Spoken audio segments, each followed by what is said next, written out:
Okay, so we're going to spend a little time talking about different types of exercise and the health benefits that can be reaped from these exercises. So we're going to talk about aerobic exercise, anaerobic exercise, and energetic exercises, and I'll give you some examples of each.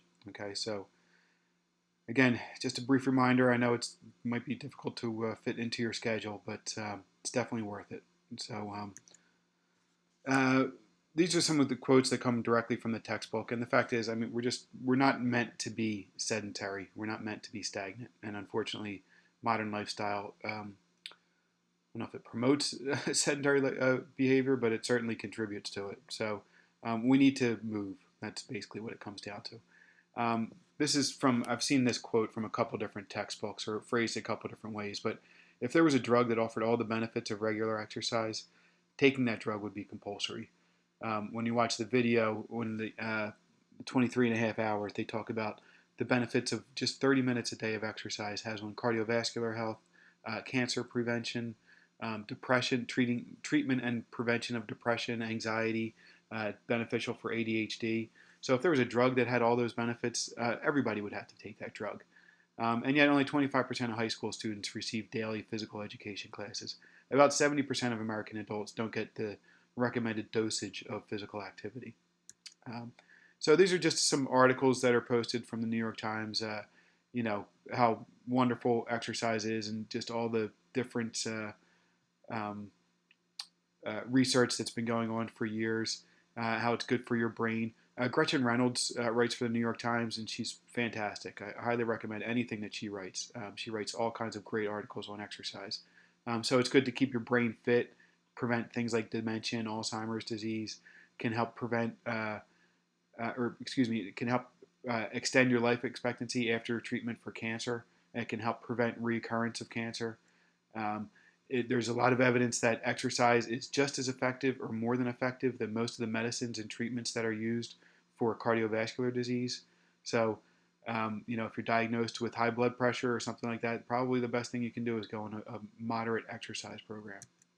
Um, Very effective for depression, is as effective as most of the drugs out there in the treatment of depression, especially again when you combine it with some other techniques like talk therapy and dietary therapy. Academic performance, again, they know that has a very positive effect on academic performance. And unfortunately, over the past couple decades, recess has been cut in favor of spending more time in the classroom. And that's probably a mistake. They need to focus more on making sure that the kids get enough physical activity, because if they do, that they find that they actually score higher in the standardized tests.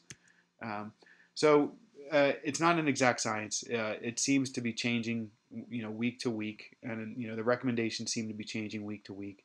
Um, we'll take a look at some of the stuff that seems to be pretty solid, and some of the things that may not be true. But you know, the basic message is physical activity is good for you, and that's what you should try and do. As far as what you should do and how much you should do is a little bit up in debate. Again, Gretchen Reynolds wrote this book, The First 20 Minutes, and it was about how most of the benefits with regards to mortality reduction actually occur in the first 20 minutes of exercise. So, you don't have to do triathlons, you don't have to go lift weights. If you want to do those things, that's great, but you really only have to get up, and do a brisk 20-minute walk. That's really what we're looking for. Um, Again, some of the benefits: improve cardiopulmonary function, reduces the risk of coronary artery disease, lowers the risk of cancer, improves your immune system, strengthens your immune system. As long as you don't exercise too much, too much exercise actually weakens the immune system. Again, it helps with depression, improves quality of life, all these things. So it's a myth that somebody that's getting older must experience physical decline. That is something that is associated with sedentary lifestyle. My grandmother is 90. She's going to be 96 in September, and she still walks every day. Again, we saw in the blue zones, those people are doing some sort of physical activity every day. Um, Again, as far as what's actually going on in the body, the endorphins are being stimulated. Chronic pain is reduced. Has a very positive effect on hormonal balance. So things like PMS are affected in a very positive way. Um, there's too much really to there's so much going on in the physiology of exercise that it'd be impossible to do a whole. People spend their whole lives studying this. It's called kinesiology, and it's a great field to get into, by the way. So what we're looking for is some type of a combination of cardiovascular disease, strength training, cardiovascular exercise, strength training exercise, and some sort of flexibility training. Um, it, this is ideally what you want to do: some sort of aerobic exercise, some sort of anaerobic exercise, and some form of flexibility. Um, Again, uh, this being said, even just getting out and walking every day for 30 minutes is a pretty good start, and I think that's at least where you should start with. There are some forms of exercise that are a combination of these. Swimming is a great example. Swimming is probably all three of these. Swimming is one of my favorite exercises to recommend. Yoga is another one that is depends on what type of yoga, but it can be. Some of them are certainly strength training. Some of them are definitely obviously flexibility, but some of them are a little bit more aerobic. So some sort of combination of these three things. Um, Again, general recommendation. Again, this has been they've been saying this for a little bit for a few decades now. So we will talk about some of the possible changes to this, but some sort of light workout for about 150 minutes a week. You can be split it up into a number of different intervals, but 30 minutes a day for 5 days a week. That's what you should. That's the minimum of what you should really target. And it can be a brief 30-minute walk, or excuse me, a brisk 30-minute walk. You can split that up into 10, or excuse me, three 10-minute walks, and try and keep a pretty good pace. I usually do 20-minute miles with my dog, but 15-minute miles is actually moving pretty quickly. So, or if you want to bump up the intensity a little bit and bump it down to 75 minutes, you can do that. Strength training, some sort of strength training is recommended. We'll talk about a few more different types of strength training. I'm getting away from weightlifting now. I'm moving more into isometrics and some other things that we'll take a look at. And I'll talk about why when we cover that. So, most people associate fitness with health, and there is a difference between fitness and health. That's something to keep in mind. You can be physically fit and not be very healthy. Some people over focus on fitness to the point where their health starts to deteriorate. Um, Bodybuilders using steroids would be a good example, or just anybody who is working out too hard. It's great if you can bench press 350 pounds, but um, do you suffer from allergies or depression or anxiety? All those things. So while fitness can be an important part of health, just because you're physically fit doesn't necessarily mean that you're going to be healthy. Um, I'm not a runner, so I guess I'm a little biased against running. I just never liked running. I mean, I did it when I played sports, and I ran a little cross country, but um, there's some evidence that running might not be the optimal form of exercise. I hope nobody takes offense to this because I know that a lot of people like to run. Um, I think it just, especially as you get older, I'm 42 now. I'm going towards low impact workouts, and a brisk walk is a little bit less impact than the running is. Um, Running causes a lot of injuries, and they used to think that hunter gatherers actually had to run to catch their food, and more recent evidence suggests that that might not be the case. They kind of move at a slower pace.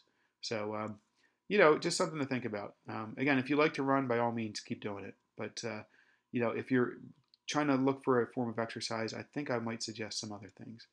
If you're trying to lose weight for exercise, it can help, but sometimes people go on an exercise program and they don't monitor what they're eating. And what happens is when you burn more calories exercising, your body's gonna demand more calories, and you're gonna be hungrier, and you're probably gonna eat more. So just watch what you're eating when you're exercising. That's kind of the basic message. It's a proper combination of two, and especially if you're doing weightlifting or any type of strength training, you're probably going to put on weight because muscle weighs more than fat. Um, so this is something that I'm probably going to post some additional information about this high intensity interval training. This is something that I'm again moving much more towards. Rather than going out and exercising for 45 minutes in the gym, a short burst of high intensity interval training, and then for the rest of the week just do moderate physical activity. And I think that that's kind of where I'm leaning towards now as far as the optimal really the optimal way to get benefit from physical activity. And high intensity interval training, you go on like an exercise bike, something like that, and you go as hard as you possibly can for about 2 minutes, and that's pretty much it. And that's the workout for the day, and you do that a few times a week. And so, a 2 or 3 minute workout. And the video that I showed, that it was for extra credit. It was something about the truth about exercise. They go into this in much more detail. So I would recommend checking this out if you're interested in.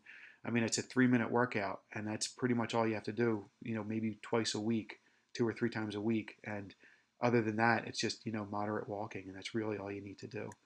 Um, I'm going to kind of skip over this right now. It's might be interesting for those of you that are doing a lot of exercise or trying to improve your performance. It's the concept of overload, so feel free to pause this and kind of read through that. I would recommend taking a break, especially for anybody that's doing a lot of hard, intense exercise. At least once a week, I would say take a break. If you're training for a triathlon or doing something like that, it's good to take some time off and just do some light physical activity rather than the full-on hard exercise. But just remember that if you stop, you lose your benefits pretty quickly. So just make sure that you keep with it. And of course, there is too much of a good thing. If you have chronic shin splints, if you're constantly in pain after you're done lifting weights, if you have joint issues, maybe you should look at another form of exercise. Almost every health issue that I've had in the past several years, it wasn't really a health issue; it was an injury from exercise. So I just have to, I just need to slow down a little bit. I'm lifting too much weights sometimes, and I end up, hurting my hip or something like that. So where I run too much in cleats, in rugby cleats, which is really horrible for your feet. So I end up with foot problems. So just be careful about what you're doing. And that's actually that last point there. Endurance athletes, it was men over the age of 50 that ran marathons. Marathon is 26 miles. They showed that they had slight scarring in the heart. So over too much exercise can actually be detrimental. So just be careful. Some people like to take ibuprofen before a race or before a run. Would not recommend that. There's some information there about that. In fact, ibuprofen. I don't even know that I take that at all. I don't take it anymore. I've heard some not real great things about this. Um, Again, aerobic exercise, I think we all know what this is. Jumping rope is wonderful, fantastic. Jogging, swimming, aerobics, anything that's really getting your heart racing and your lungs pumping. You can do lower forms, like things like Tai Chi or yoga, and those things are great forms of aerobic exercise. They're not quite as intense. Um, the quadriceps, the muscles in your body, or excuse me, the muscles in your legs, they're the largest muscles in the body, so they require the most oxygen. So using your legs as much as possible is a great way to get aerobic. So again, jumping rope is fantastic. That's why all the boxers do it. I like to jump rope. I try to do it once or twice a week. And it's a great workout. It's nice and quick. It's pretty intense.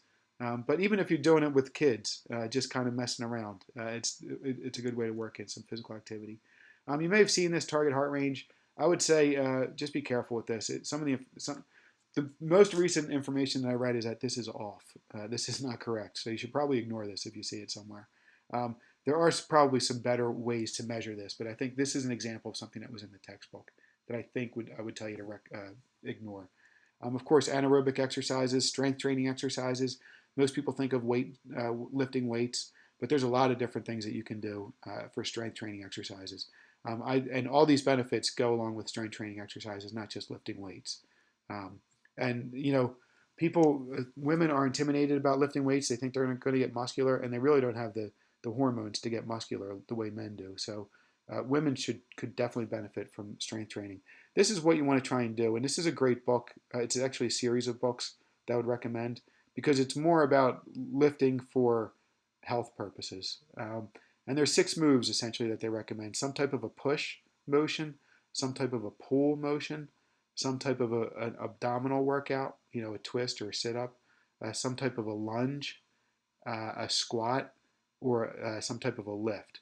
And you can do these with or without weights. And again, I think I'm moving towards, again, for those of us that are in our 40s, moving towards some exercise that are a little less shocking. So I still do these moves. I just don't do them with weights anymore. Um, and this is a good example. This is Herschel Walker. This guy is incredible. He's 51 years old here, I think 51 or 52. Herschel Walker was a three-time All-American in college, a running back. Um, played professional football for like 14 years. Uh, After that, got into mixed martial arts. This is him at age 51 or 52. I think the fight lasted like 90 seconds. He just really beat the heck out of this guy. And the guy was half of his age, too. So Herschel Walker does not lift weights and never has. He did when he made it to the NFL, they insisted there that he lift weights. But he does body weight exercises. And he doesn't do this workout, but these are the types of exercises that he does. He does, I mean, he looks like this just from doing push ups and sit ups and pull ups. It's kind of amazing. He's also a vegetarian, which is interesting. There's a whole group of plant based bodybuilders and athletes that look just as big and are just as strong as their meat consuming counterparts. But this is essentially, this was in the New York Times, and there's a link there to it. It's the 7-minute workout. So you do each one of these exercises for 30 seconds, and you take a 10-second break in between. And it works all of your muscle groups, and it's actually a great workout. I'll do this, and I'll be covered, literally drenched in sweat after 7 minutes. So you do this, and then you go up and take a shower, and there you go, 30 minutes, and you've gotten a full workout in a shower and never even left the house. Okay, so again, this is the really great things about the science that they've been doing lately about trying to fit workouts into your schedule, and this is a great thing to do it. You don't have to join a gym. You don't have to pay $50 a month. Walk, an hour a day and do these once or twice a week, and do a little stretching a couple times a week. That's really all you need. This is again information about weightlifting directly from the book. If you're going to start weightlifting, I would recommend going to a personal trainer or buying a full book on weight training, on strength training. Obviously, all these guys are on steroids. So I never heard that Lou Ferrigno was. He's the guy on the right, but the rest, he sure looks like it to me. So I don't know. So you don't get like that without using steroids, unfortunately. So again, it's more about health than fitness. This guy, I'm sure that's genetic. Most people can't flex like that. But flexibility, there are, again, rethinking some of the traditional recommendations about stretching. They're moving away from what's called static stretching, which is something like what this guy is doing, and more about dynamic stretching and dynamic workouts. I'll post a video about that kind of explains more, and really dynamic exercise or dynamic stretching is actually more beneficial, especially for those people that are doing exercise. But as far as static stretching, I do this a couple times a week. I'll just do it in front of the TV, kind of relax, do some deep breathing exercises, which we'll discuss. And there's certainly a lot of benefits to doing it. Just be careful about overdoing it because you can damage your ligaments. Little yoga humor. So again, every culture has their own name for energy, and they incorporate energy into their. It really comes from their spiritual or religious traditions, but they also work it into their exercise. They work it into their medical systems. We're going to talk a lot more about energy or chi or prana, whatever you want to call it, when we talk about Chinese medicine and Indian medicine. But all these, Chinese medicine is based off of what we call qigong or Chinese yoga, and things like Tai Chi kind of fall under that category of qigong. That Qi is pronounced chi, or it's spelled a couple different ways. So it's life force energy, I guess you could say. And every culture has their own name for this life force energy. In India, they call it prana, and yoga is based off of prana. So there's all kinds of exercises out there to kind of stimulate this energy, whether it's yoga or Tai Chi, Qigong. The Tibetan monks used to have things that they used to do. The Aboriginal people of Australia had their own kind of programs. The African people have it. Native American exercises for this type of thing. So we'll talk more about this when we get into some of the later sections of the course. And again, our science is based in energy. It's the basis of Western science. The literal definition of a calorie is the amount of energy needed to raise a gram of water 1 degree Celsius. the most famous, or one of the most famous equations in science. The energy of an object equals its mass times the speed of light squared. So, and quantum physics is literally defined as the mechanisms of energy. A quantum, a quanta is a packet of energy. Quantum is plural for quanta, and it's the physics of energy. That's the mechanisms of energy. So it really shouldn't surprise us when we come across these cultures that have base their whole science and their whole spiritual ideas on energy. And that's exactly what the Chinese and the Indians have done. And certainly not, these aren't the only groups that have done this, but these are the systems that are the most well known, the most well developed. There's the most literature about these. So this is what we're going to look at for the second half of the semester. Okay, so there's some references, and I hope this was helpful. I hope you enjoyed it. Take care.